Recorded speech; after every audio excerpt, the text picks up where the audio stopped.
Good day, everyone! Welcome back to Let's Play Arclad 2, with me, EclecticAndrew the Gamer, and our group of heroes led currently by Elk.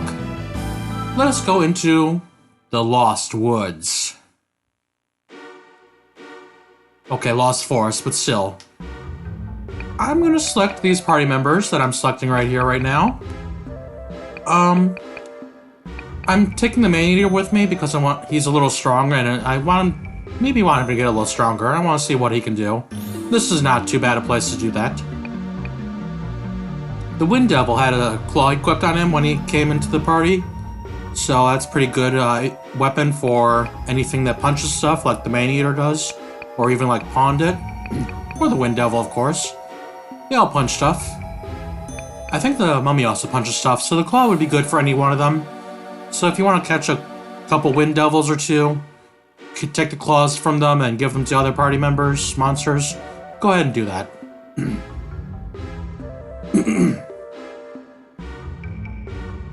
Oh yeah, that's right, I entered this forest last time, and it's gonna be a little mazy, so let's see what our maze has in store for us.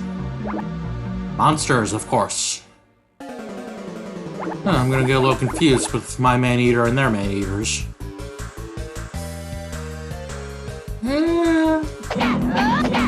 I don't think it's too bad an idea to just go all out and try to take out the monsters as much as possible today. Especially in this dungeon. We got the new monster right there. It's not a red bones, but it usually is in video games.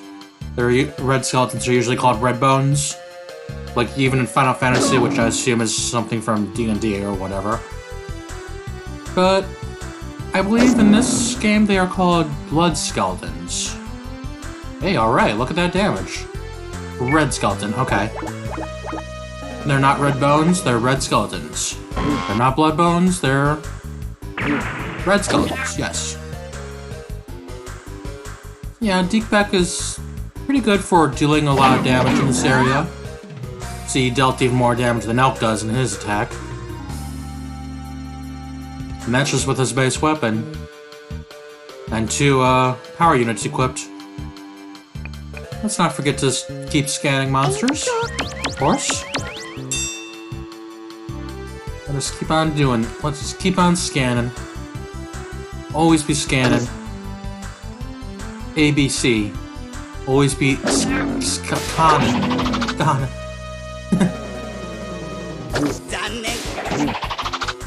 Sound like I just started to say Akana there. Akana from the Majora's Mask of game of Legend of Zelda.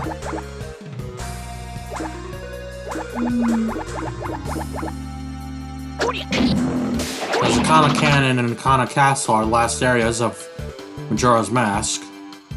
Not the last, but the 4th area. The most difficult of all the areas you can go to outside of Clocktown in Majora's Mask. And you could kind of consider this maze kind of clock-like, in a sense that it's kind of very circular. As Shu said before, this is a very dense and thick forest. Very difficult to see and pass through. But we will be, of course,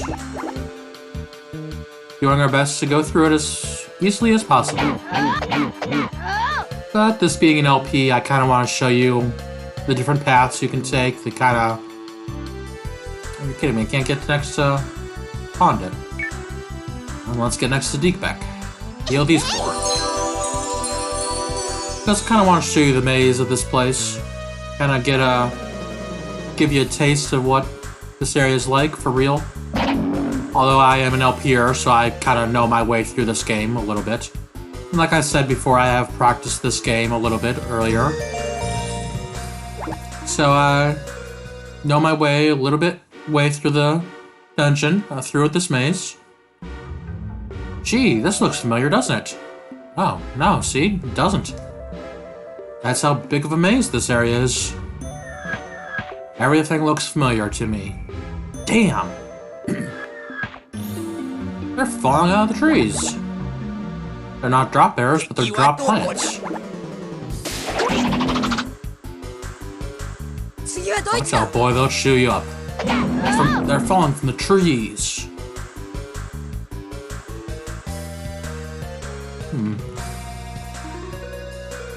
You know, honestly, we can see right here in this area.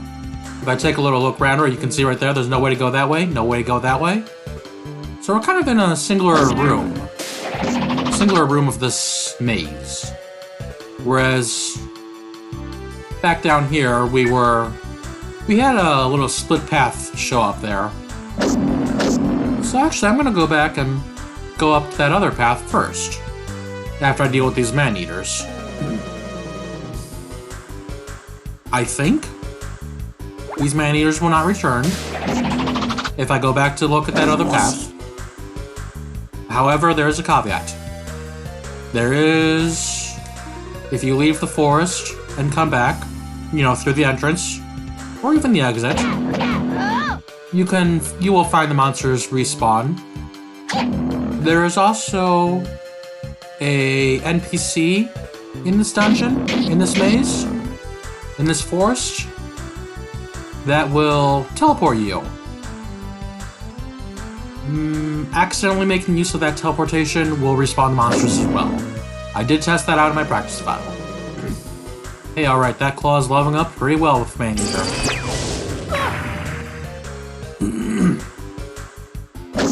Our Man-Eater.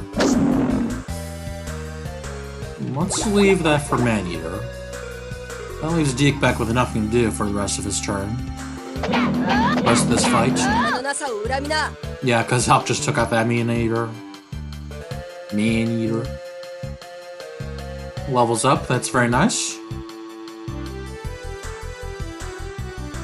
You know, while I'm thinking of it, I'm gonna start scanning my party members more often too, because I'm not sure which one of them I've scanned yet. But go, Man-Eater. Take that out. Take out that Man-Eater. It's not a man, so you will not eat it. You'll just leave it to wither and rot. Yeah, we should see in this next screen... Oh, the monsters did respawn. Wildby, son of a gun. Bang bang, pew pew. Mom, stop shooting all over the place. Stop shooting bullets all over the place. But America. Yeah, America. Land of the guns. No. Let's not call it that. We have many guns, but we are not just land of guns. We have mins. We have plains of amber grain. Sorry if I seem a little stated, I'm just kind of... I was in a little bit of a mood earlier. Didn't feel too good. I also haven't LP'd in a little while again. So I'm kinda getting back in the groove again.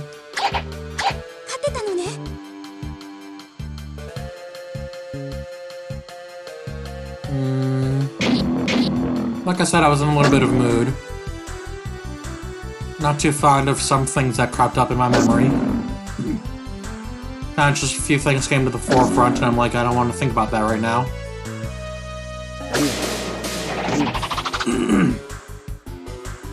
Although I did have a good time earlier today. Of course, when this did happen. But, I did have a good time. I was playing bingo. Bingo's fun. And I came so close to winning multiple times over. But always someone else called bingo first.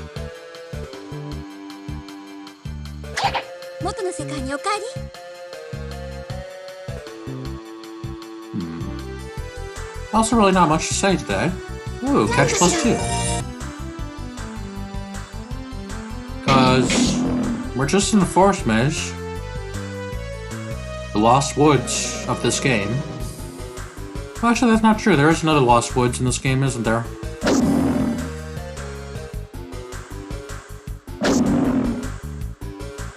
I had never known how to deal with that area later in the game, but I was reading up on it again and on the game fact guides and realized I gotta stop saying every time I open my mouth. Huh? Who am I, Theodore? No, don't respawn. Damn, I'm cutting this out.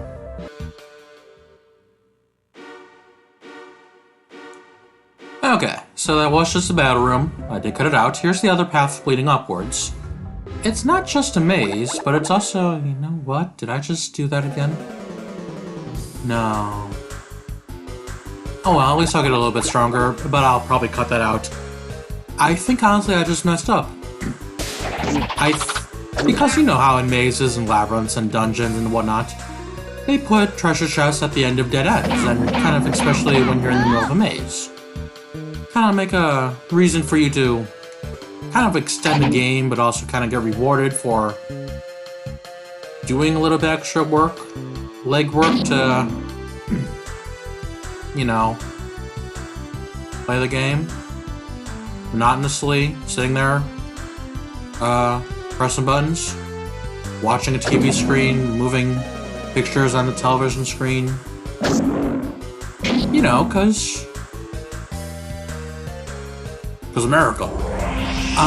Stop Andrew. You're not Theodore. You've barely played that game at all. I know it's kind of good, but it's kind of boring too, I think. But I do like it. I wish I could play. I wish I played it more often. That game being Final Fantasy IV: The After Years. It seems like it would be interesting in some fashion. It does seem to just rehash the story of Final Fantasy IV a little bit. Just like taking place 20 years later, in the same world, in the same cities, the same story going over and over again. No, don't kill my plant. No, my man-eater. Darn you. Evil spawn of plantness. Bye-bye. Now you wither and rot. Well, at least Pondit gets a little stronger now. I definitely want to get Pondit a little bit stronger because he is going to be useful in a certain part of the coming up in the game. Not immediately and not really, you know. Yeah, I messed up. No, did I? Because if I go to this screen now, what's over here? Oh, thank God I did not mess up. Treasure chest at the end of the dead end. Ooh, crush boots. I'm gonna give those to Shu right now because he has a little bit higher and is more of a fighter with boots. Although those aren't really fighting boots, they're more debuffing boots. That's not too bad. Because he's more of a counterattacker anyways. He dodges and counterattacks, so you gotta think, hey, listen. Yeah. Don't say it. I was saying, damn it.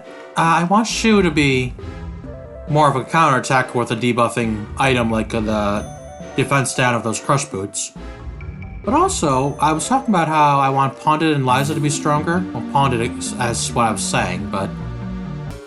So, honestly, I was saying about Pondit, I want him to be stronger, of course, because Liza's gonna be... And Liza, too, I want her a little bit stronger. That's why I gave her the Strength Fruit with the HP up on level up ancestry. Maybe another monster. Maybe even two, maybe? A little bit stronger? In order to deal with... So, I mean, honestly, I even want Elk a little bit stronger too, because, as you may have guessed from maybe the way I'm talking a little bit about everyone needing to be stronger on their own, is the fact that, you know, we kind of have a big party right now, but we will be splitting up into our own different, like, kind of Final Fantasy VI style scenarios. Oh, no. You know how Final Fantasy VI divided Terra and Edgar into one scenario to deal with getting to Nourish on their own, and then while protecting Bannon the whole way too. That's the difficult part in that scenario. And then Sabin gets split off by himself to try to find his way to Nourish, and ends up picking up some new party members to join him in the fight against Kefka and the Empire. And then also, you know, they get divided into different groups to deal with things on their own for different reasons. And the same thing will semi-be happening here in Arclad 2. Especially coming up very shortly. Very, very shortly. Not entirely shortly, but you'll see. Wait, yeah, that's... Sorry, I got two things mixed up for one brief moment in my head. They're honestly kind of so similar looking, but... Well, not similar looking, but similar in styles and story beats they hit.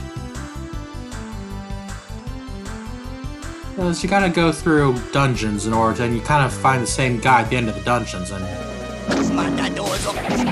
You fight him at end of one, you don't fight him at the end of the other one, and it's kind of confusing sometimes when you're in memory, when you're trying to remember which dungeon you're fighting this guy in. Yeah, sit.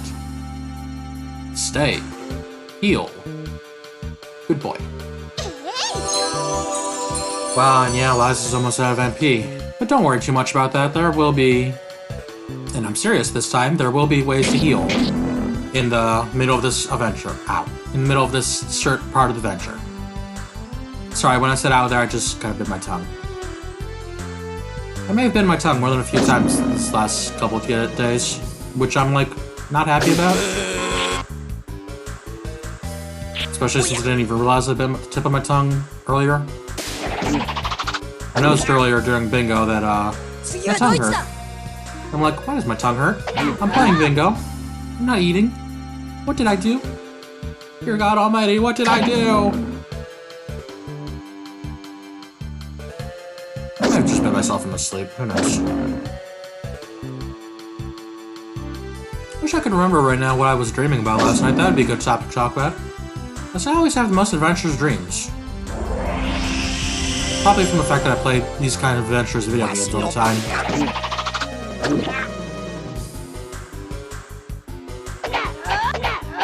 But yeah, I can't think right now what I was dreaming of when I was sleeping. Maybe next time. I'll catch you next time and give you a little Andrew dream update. I can tell you, one time years ago, the first time I learned how an alarm clock worked to wake you up, which was surprising as hell to figure out in the middle of a dream, I was going through this weird pyramid, or sewers, or sewer pyramid, with my imaginary best friend. And all of a sudden we're at a control panel and he's telling me, press the button, because there's this alarm going off in the sewers. I'm like, I'm pressing the button, what do I do? It's not going off. It's not turning off. What do I do? Max, help me.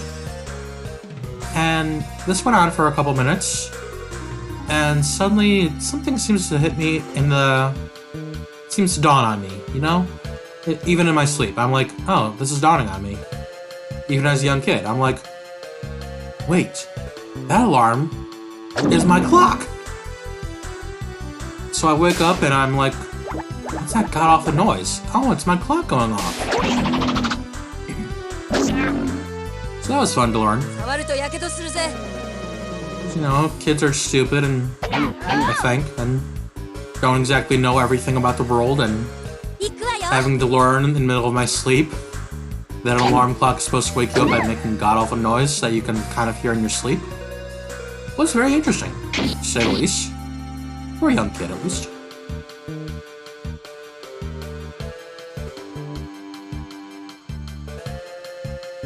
There's this one dream,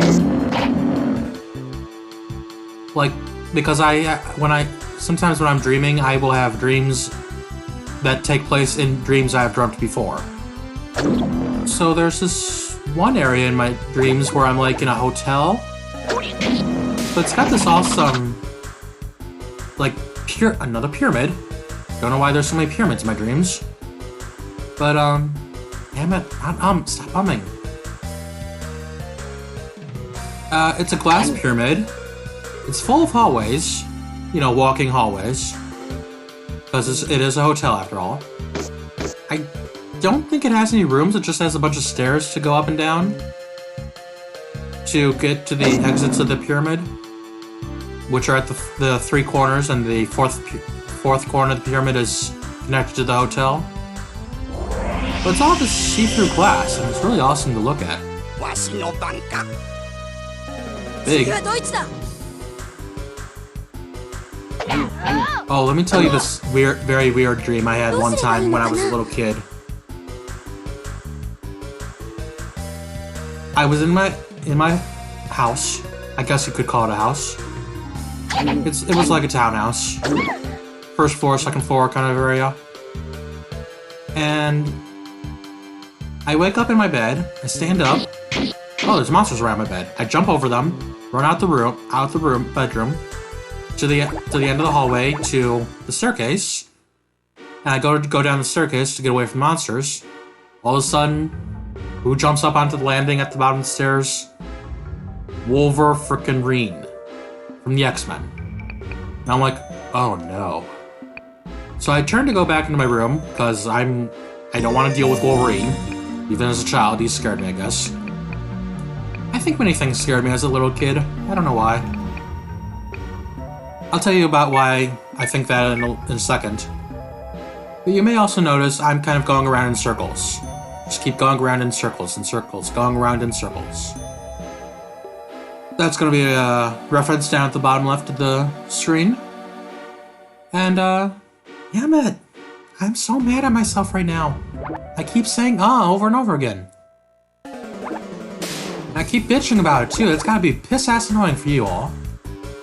But,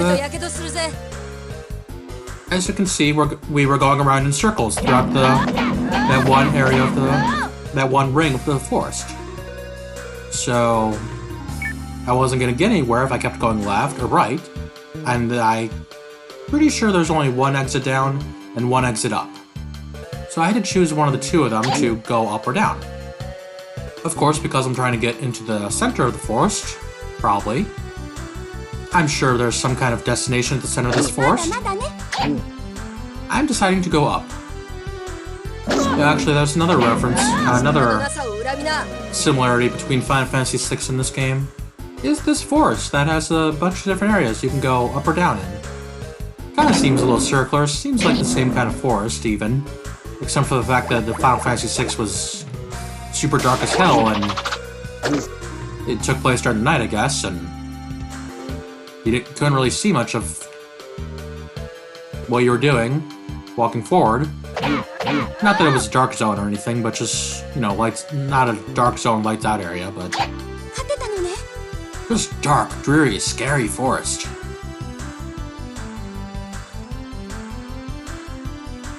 Oh, yes, Wolverine. I was running from Wolverine, and I run back into my bedroom. And what do I run into in the middle of my bedroom? In the corner of my bedroom as I'm running into the room? The Statue of Liberty. And I look up at it and I'm like, oh my god. What's this doing in here? And then the statue opens its eyes, looking right at me, and leaps at me. And I'm like, oh no. And after a couple seconds of that, being scared out of my mind, I wake up. That's pretty interesting. Pretty interesting little dream for a little kid, itty bitty kid. I was like 3 or 4, maybe 5 when I had that dream. We can see this is just a one-room hallway, just going further into the circles of the forest. So, well, there's a path up. Give me one more. Okay, we find a monster, so let's fight the monsters. Another reason why I think I may have been scared of a lot of things as a little boy, as a little kid, is I named my cat. He was a beautiful cat. He was a tuxedo cat. He had a cute little couple, like 2 or 3 white mitten feeties, and a couple 1 or 2 black feet. Black furred feet. And he was mostly black, except for his, a little mark, like a milk stain. What do you call it when you get a milk mustache?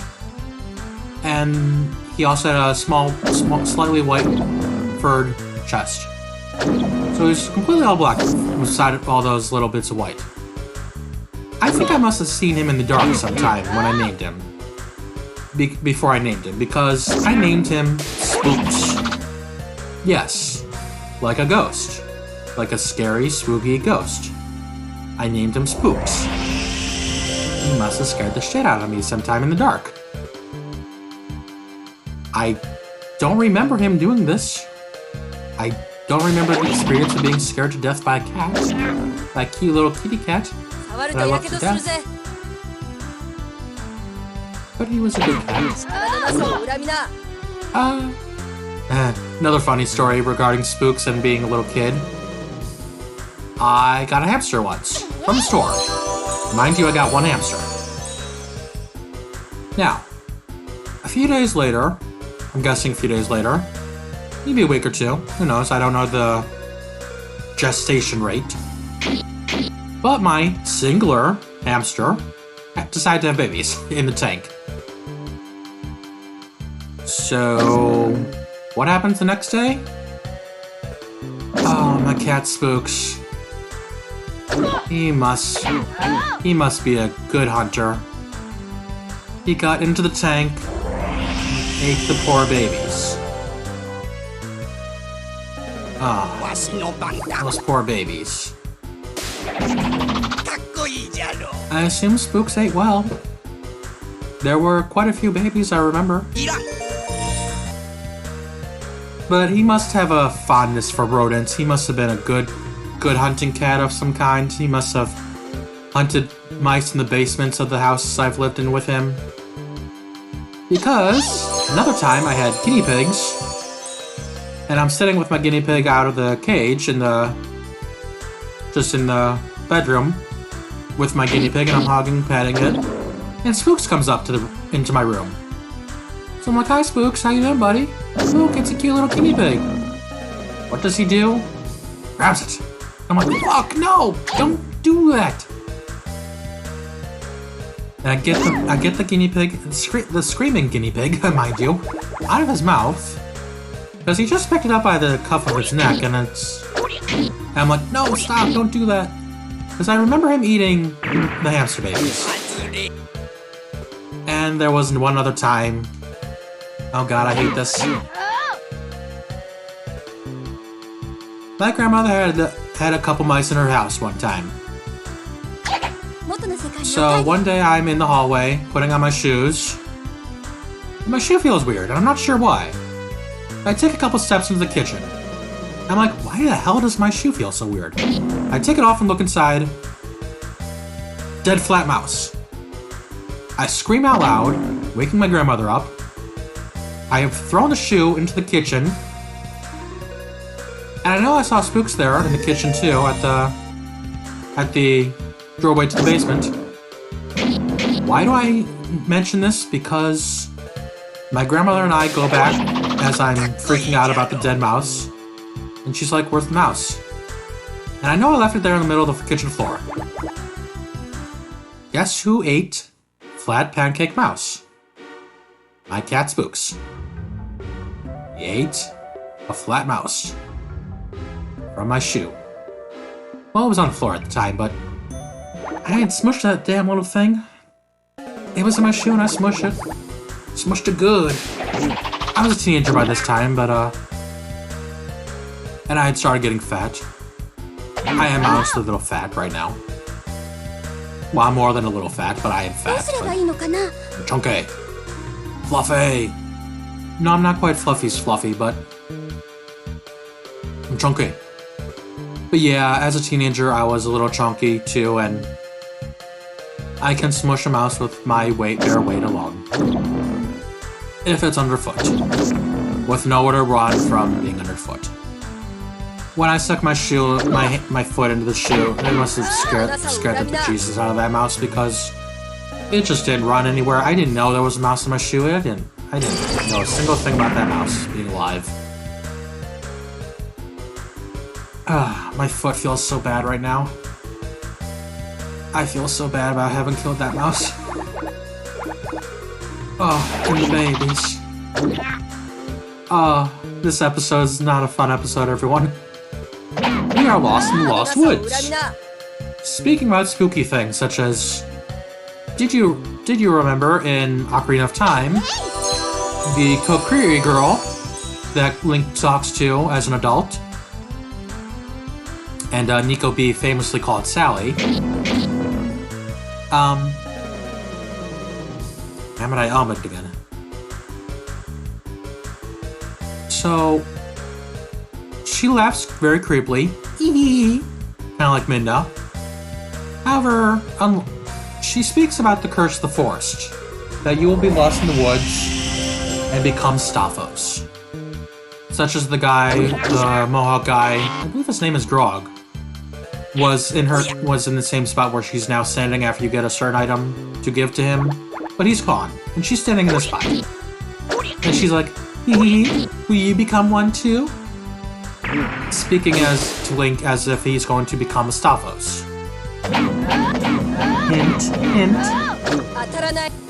Yup. Well...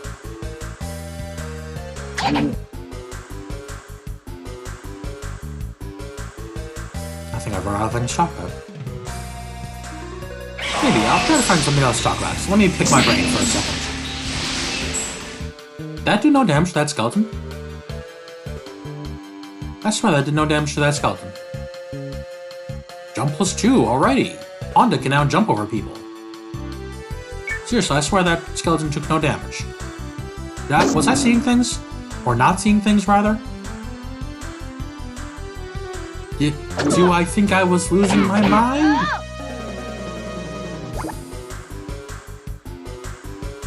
Alex 26.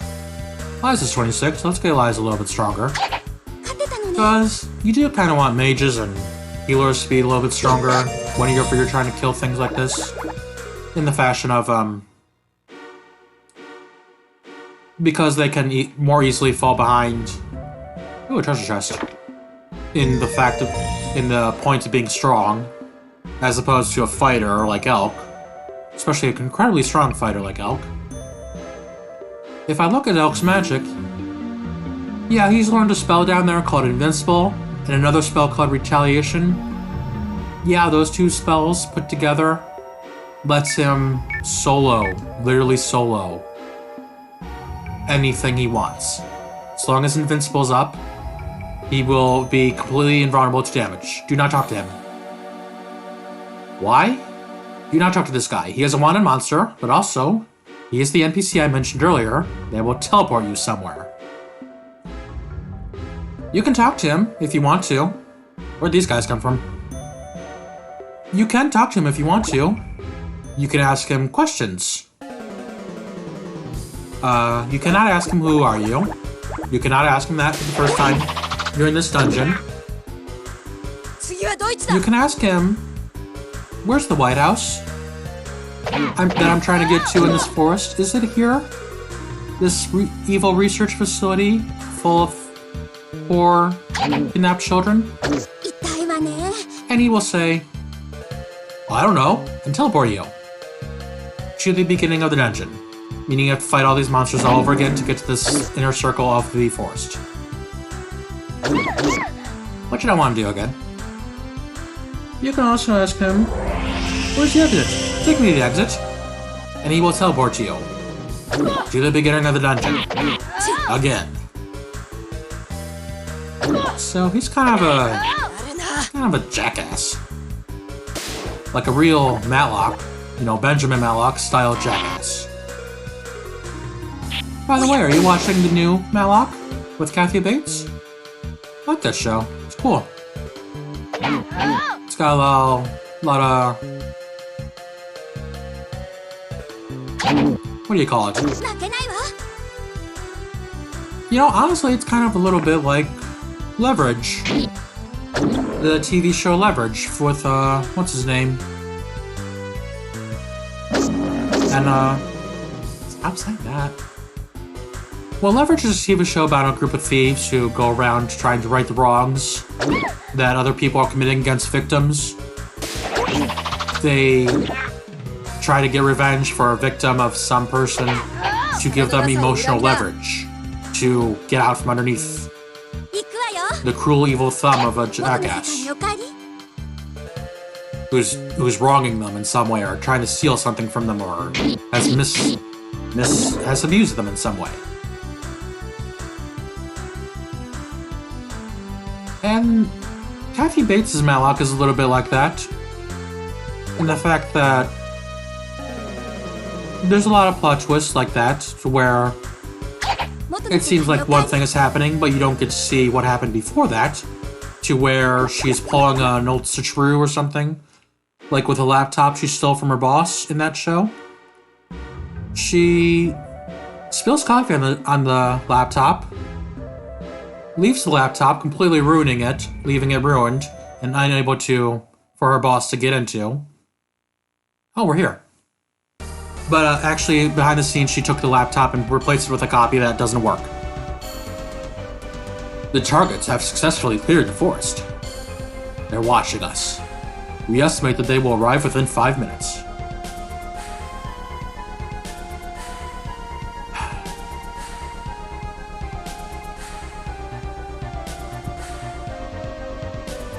Such a feeble-minded hunter. Are you still toying with these idiots? You haven't an inkling of the magnitude of my ambition, Andal. The enhanced monsters you've grown so fond of are my handiwork. And yet, your grand ambition seems to have failed to account for one thing. A small boy and his gullible friends. Tell me, Gallarno, why is that? I shall pay rapt attention to your response. Do not mock me, Minister. Remember, it is only by means of my enhanced monster guards your towers yet stand. Well, yes, I suppose I do owe your monsters a debt of gratitude.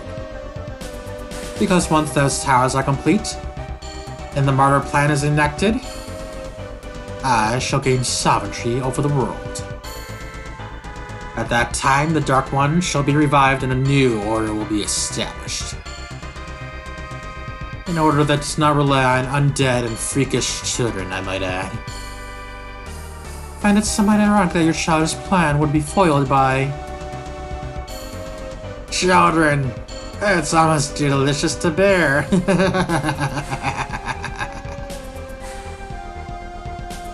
Oh, really? I seem to recall that you were outwitted by Ark not so long ago. I can finish that brat at whatever moment I choose. For you see, I hold a trump card. You're an amateur. Shut your mouth and watch. I'll show you how to play a trump card. Prepare Sample M. Yes, sir. Oh no, he's got a plan in store for Elk.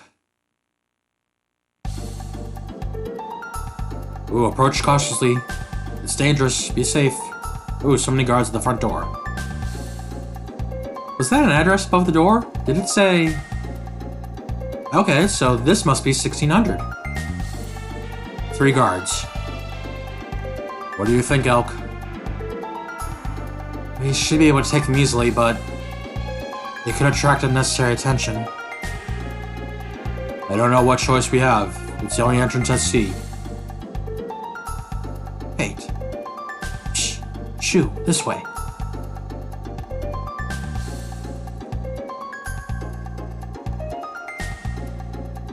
What's this?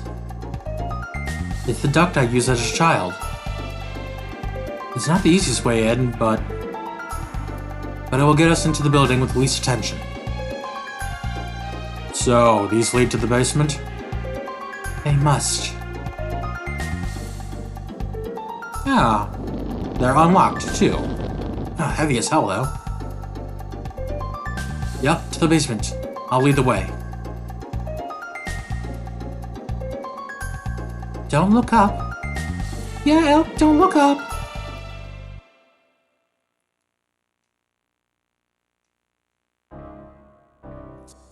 White House Sewer. And we can select party members again. It is useful to...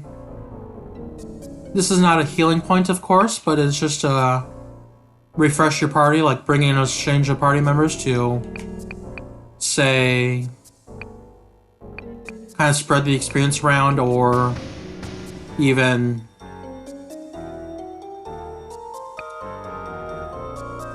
Or stick with the party you brought with you. Like, say you only have the 6 party members without not having gotten any monsters with Liza. Like, that's okay. You can do that okay, but... They'll be stronger at least for it, for having so few party members.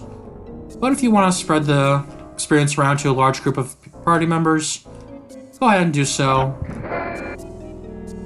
It's not too bad a thing. Now, I did pass up a ladder there to press that switch to open the door. What is up this ladder, however? Why, it's nothing but a break room. A safe room, even, you could say if you were playing Persona 5. Well, alrighty then. Let's heal. Let's read some books. Just a place to heal and save, alrighty. I wouldn't say I've actively recorded for about 50 minutes. I'd say more like 25, so maybe 30. So I'm gonna keep going a little bit longer. But you know what? Give me one moment. I'll be talking to you in one moment, everyone. Please hold on one moment.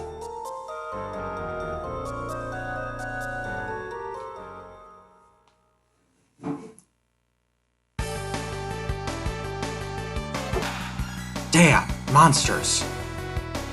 We can't let them escape and tell the others. Alright then, that's why we selected a battle party to deal with said monsters. The blue slimes are new monsters, I think. Except for that one blue slime we scanned during the job battle, you know, in the sewers. Was it? No, that was the wanted monster that we scanned. So, you may not need to bring Liza along for all this area. But I mean, there was the healing point in the break room we just hit up. So, if you brought Liza along in the forest and you're here in the sewers now with her, it's not too bad because you just healed. What does my mummy have equipped? Oh, skill legs, okay. And I gave Shu crush boots, so yeah. And, you know, I just realized I have 3 boot fighting people in my party. Because Shu, Shantae, and the mummy are all wearing shoe weapons. Ooh, now you can really throw things, Elk. Shu is wearing shoes that will lower defensive enemies he hits or barely hits. Shantae is just wearing normal fighting shoes. But Shantae does have funny animations sometimes. You may have seen it before. Or you may know of it, but... Or I'll show you maybe today. Today, everyone. I don't know why I do that sometimes, where I will repeat a word. Sometimes it's because I'm messing up the word and I'm like, in my mind saying to myself, oh, you know, that wasn't the right word to put here. But then I'll go to put the right word in and accidentally say the same word. But then just now, where I said today, twice in a row. I don't know why I said it like that. I wasn't trying to be dramatic or exciting or mind numbing. Well, that time I said it because I whispered it first time and... Come on, do it, Shanta. Yeah, she takes off her shoe and smashes them in the face with it. Yeah, it's a funny animation.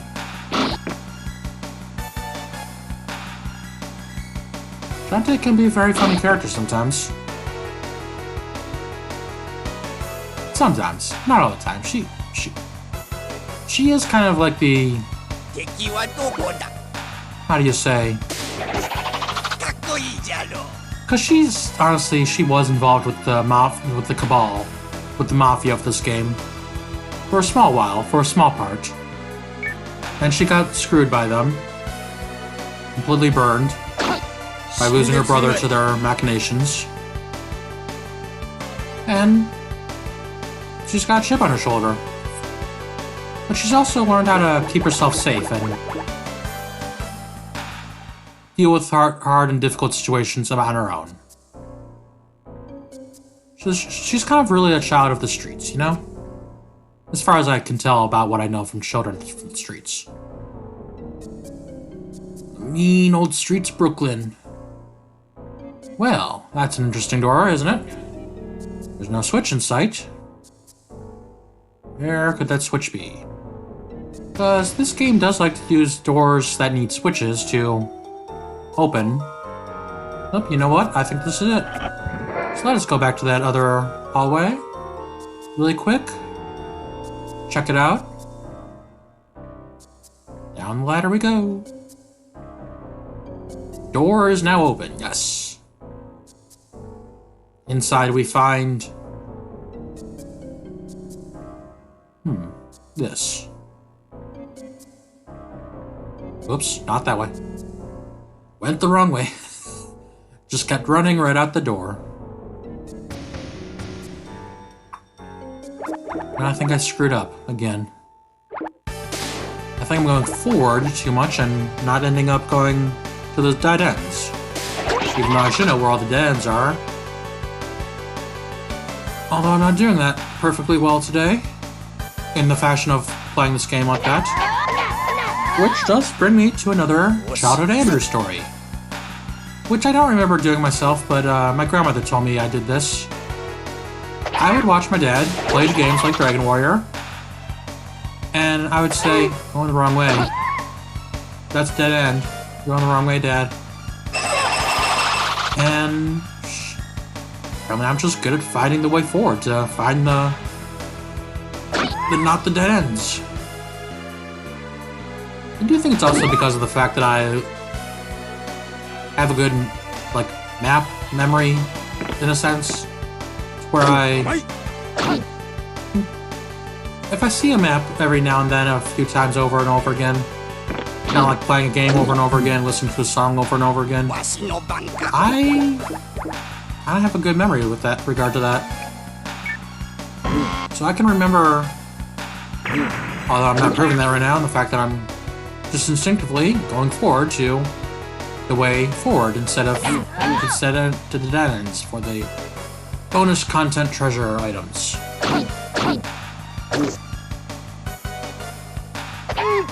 Well, I guess I'm not too miffed about it at the moment. I will be fighting multiple times over and over, which will let me get a little bit stronger and stronger. That's not too bad a thing to do in this dungeon. In this game. Because you can honestly have so many different party members in this game. Even if you don't recruit any monsters, you still have a lot of party members by the end of this game. It is honestly a lot like Shining Force in that regard. Not really to the fact that you're getting, like, you know, Fire Emblem, Shining Force, to where you're getting multiple copies of the same kind of character type. So where if one levels up badly or is performing so badly in your eyes or in the game's stat system, then you can replace them whether with a, you know, newer, better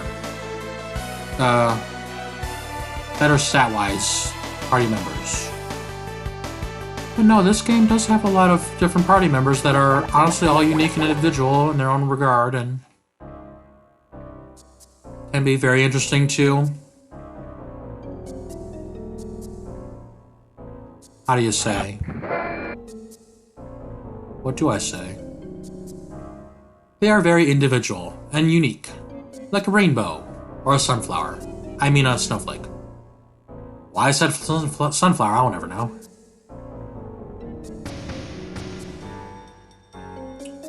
Okay then. So that switch back there opened the door, letting us get to this treasure chest by way of that door path. It's a magical leaf. It's a magical leaf, as Choco Conroy said years ago in Pokemon Let's Play. Although I'm not fighting this battle over again. Very interesting. So that kind of tells me that monsters will not be respawning in this area. So that instantly tells me doubly that, for this battle, I think, if you look over here, yes, there's a gap you can jump to a ladder. That ladder is very important. This battle is very important for the ladder, because you cannot access that ladder outside of this battle. Because, like they tried to do in Shining Force 2, maybe even a little bit in 1, you can perform actions in battle, such as leaving the map, opening treasure chests, exploring random bits of dust on the ground. And in this case, in this battle, unless you're not in this battle for any reason whatsoever, you will not be able to jump over that gap, that little waterway, to get to that ladder. I very quickly take Deke back, at least. He's my fastest, strongest, fastest moving, highest moving character in this battle. And get him over to that ladder by having him jump over that waterway.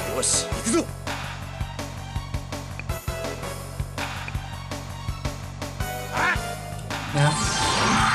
It's a bad idea to boost their speed to get their dodge up. Doesn't really help with not counterattacking, but just helps them take less damage. Makes me use less MP for curing magic. Curative magic. One attack out, he'll kill you. Wow, he didn't kill that skeleton? Wow. Go, Deke back, go! Jump, fly, zoom! Oh, did you ever see a video recently? Not a video, but I can't go up that ladder. I saw a little car video, you know, dash cam video, of a person driving behind a person that had a dog in their car. And both back windows open. The dog was in the back seat with both back windows open. So what's the dog doing with these windows? He's got the zoomies.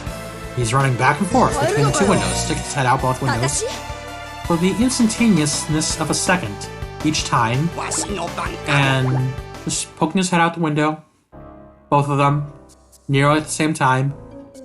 It's so instantaneous that that dog is very fast and had big zoomies. Okay. I guess that, doing that, going up the ladder like that, is only for that strengthened fruit. Which is a good thing. That is our third strengthened fruit. One of which we already have upgraded to have more HP on level up. Hey, this monster wasn't here before. It's Freezy. Freezy's peak? No, it's just a little Freezy slime. So, you know what I'm going to do to finish off this episode? I'm going to do this battle. Finish this battle up really quick for you. I'm going to head back to that other hallway. And take this... Was it a ladder? Yeah, the ladder with the door that had the switch.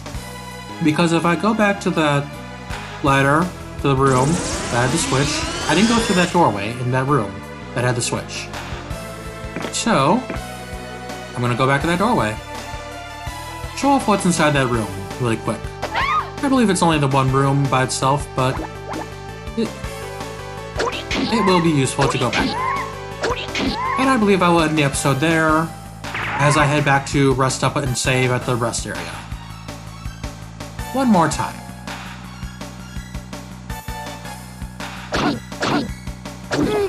So while we have a plan in mind for ending this episode,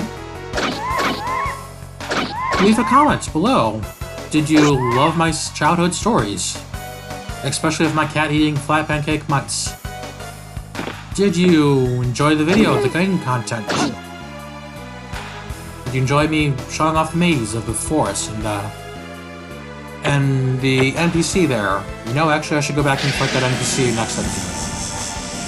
I'm gonna go back and fight that NPC next episode because we can fight that NPC once we have reached the White House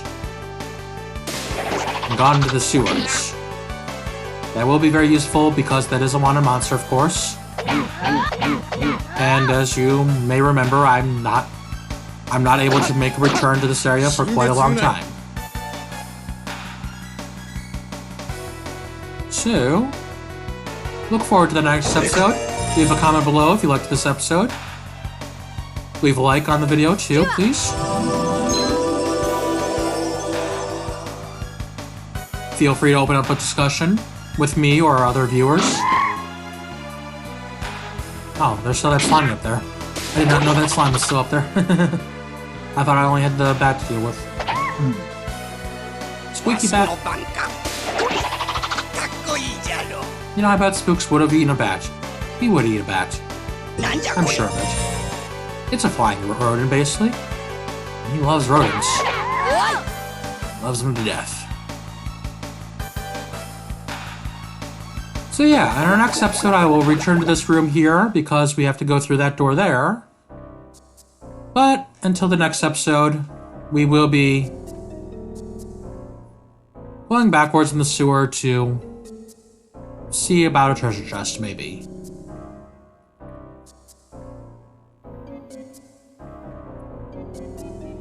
Not much to say here now. We're ending the episode with a very special little treasure chest, I believe. You know what? Yeah, there's a fight in this room. I forgot about that. But is there a treasure chest? There is a treasure chest. So I'm gonna skip this battle really quick. Sorry, I don't mean skip, like I'm gonna have some magic button to press to skip a battle. I mean, like, cut it out for your viewership. But we will be ending today with this treasure chest of a power nut. Okay, enjoy the nut. Take care of yourself until next time. Bye-bye, everyone. Bye-bye.